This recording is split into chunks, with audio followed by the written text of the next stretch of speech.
Şanlıurfa'mıza bu Suriye olaylarından dolayı özellikle gelen vatandaşlarımız birçoğu kırsal alanda gecekondu, oran bölgelere yerleşti. Bir kısmı ise dediğimiz gibi binalara yerleşti.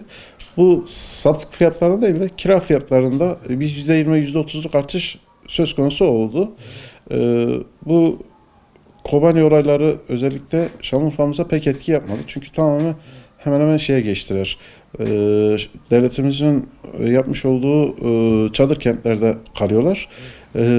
Geçen yıllara göre bayağı bir %20, %30 artış olmuştu. Bu sene göç dalgası biraz durdu. Sadece Kobani'den gelenler, onlar da tamamen şeye geçtiler. Geçen yıl %20, %30 bir artış kiralarda olmuştu. Satılık konutlarda çok etkilemedi.